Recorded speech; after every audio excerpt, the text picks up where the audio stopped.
Hello बच्चो, कैसे सब बढ़िया.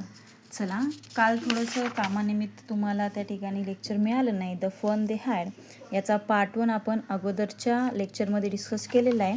आज आपण बघणार आहे पार्ट 2. चला तर समजून घेऊया. He knows almost as much I बेच. Margie was not prepared to dispute that. She said, I would not want a strange man in my house to teach me. Margie असं सांगते की मला त्या ठिकाणी बिलकुल आवडणार नाही कोणीतरी अनोळखी व्यक्ती असेल आणि मला शिकवेल, आणि त्याही तितकंसं त्या ठिकाणी मला खात्री वाटणार नाही. मग याच्यावरती त्या ठिकाणी जो तिचा ब्रदर असतो तो खूप हसतो. Tommy screamed with laughter. You don't know much Margie. The teacher did not live in the house. They had a special building and all the kids went there. तिचा असा समज होत असतो की मग बाहेरून शिक्षक घरी येणार, जसं मेकॅनिकल टीचर शिकवतात तसं शिकवणार. मग तिच्या भावाला त्या ठिकाणी नवल वाटतं. तो समजवून सांगतो, अगं मार्गी असं नाही, एक स्पेशल बिल्डिंग असते, त्या बिल्डिंगचं नाव पण स्कूल, शाळा असं त्याला म्हणलं जातं. त्या ठिकाणी सगळे मुलं एकत्रित जमणार आणि नंतर मग आपल्याला शिकवल्या जाणार, असं तो तिचा गैरसमज दूर करतो. And all the kids learn the same thing. आणि सगळी मुलं एकाच वेळेला एकाच वर्गखोलीमध्ये सारखं शिकणार. Sure if they were the same age. आणि या गोष्टीची खात्री बाळगणार की नक्कीच सगळे एका वयोगटातील असतील. बट माय मदर से, माझी आई अशी बोलली, a teacher has to adjusted to fit the mind of each boy and girl it teaches and that each kid has to be teach differently. Just the same, they did not do it that way. Then if you don't like it, you don't have to read the book. I didn't say I didn't like it, Margie said quickly. She wanted to read about those funny schools. They were not even half finished when Margie's mother called Margie's school. Margie looked up. Not yet, Mama, now said Mrs. Jones. Mr. Jones, and it probably time for Tommy too. त्यानंतर काय घडतं? त्यानंतर दोघांचं संभाषण संपतं आणि त्यांच्या लक्षात येतं, मार्गीला समजतं की त्या ठिकाणी मेकॅनिकल टीचर आणि ह्युमन टीचर ज्यावेळेला अगोदर होते त्यांच्यामध्ये फरक होता. परंतु काय होतं की मार्गीची जी आई आहे, जसं की त्या ठिकाणी शिक्षकाला प्रत्येक मुलामुलीच्या मानसिकतेनुसार स्वतःमध्ये बदल करावा लागतो आणि प्रत्येक मुलाला वेगळ्या पद्धतीने शिकवावे लागते. पण तेव्हा ते तसं करत नव्हते. जर तुम्हाला ते आवडत असेल किंवा नसेल तर तुम्ही पुस्तक वाचायला नको, मला ते आवडले नाही असे मी म्हटले नाही. मार्गी पटकन म्हणाली. तिला त्या गमतीशीर शाळाबद्दल बघायचे होते. त्याचं काम अर्धही संपलं नव्हतं तेवढ्यात मार्जीच्या आईने हाक मारली आणि म्हणाली, मार्जी, शाळा? मार्जीने वर पाहिले. अजून नाही मम्मा. आता मिसेस जोन्स काय म्हणतात? आम्ही बहुतेक टॉमची सुद्धा वेळ झालेली असेल. टॉमीची अभ्यास करायची वेळ झालेली होती. मार्जी टॉमीला म्हणाली, शाळा सुटल्यावर मी तुझ्यासोबत अजून थोडं पुस्तक वाचू शकते का?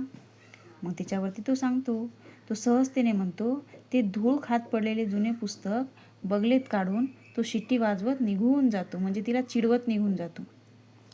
त्या ठिकाणी मार्जीची सुद्धा वेळ झालेली असते. Maybe, he said nonchalantly. He walked away whistling the dusty old book tucked beneath his arm. Margie went into the schoolroom. It was right next to her bedroom, and the mechanical teacher was on and waiting for her.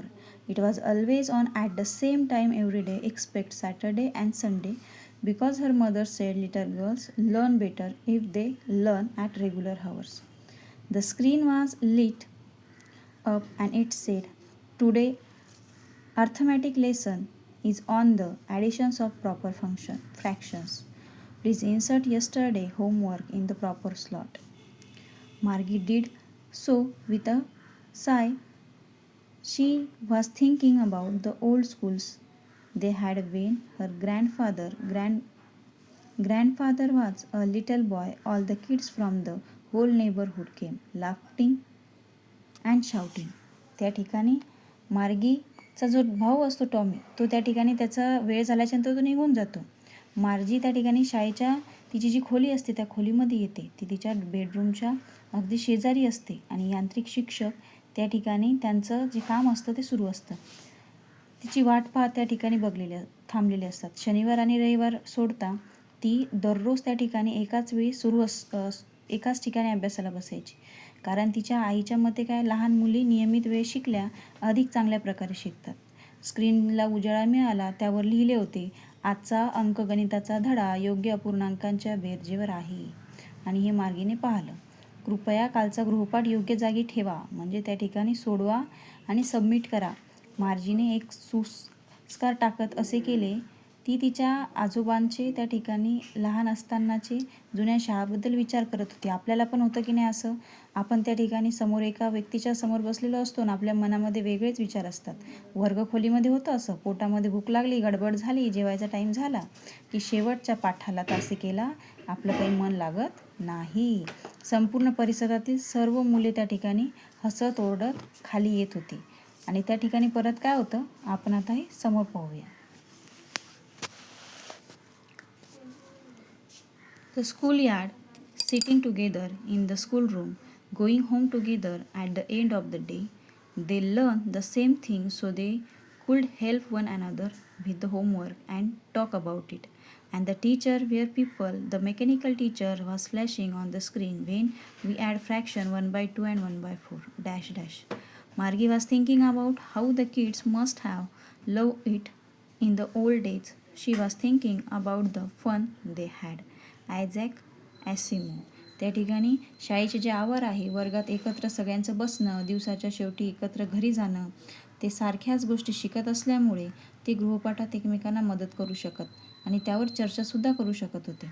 आणि शिक्षक लोक जे होते ते स्क्रीनवर यांत्रिक शिक्षक चमकत होते. आणि जेव्हा आपण 1/2 म्हणजे 1/2 आणि 1/4 हे अपूर्णांक त्या ठिकाणी मिळवतो, मार्गी विचार करत होती की जुन्या काळात ज्या शाळा होत्या त्या मुलांना किती आवडत असतील, त्यांना किती मजा येत असेल, याचा ती विचार करत होती. आयझॅक ॲसिमो हे या आपल्या द फन दे हॅड चॅप्टरचे रायटर आहे. याचे क्वेश्चन आन्सर तुम्हाला समोरच्या व्हिडिओमध्ये नक्कीच मिळतील.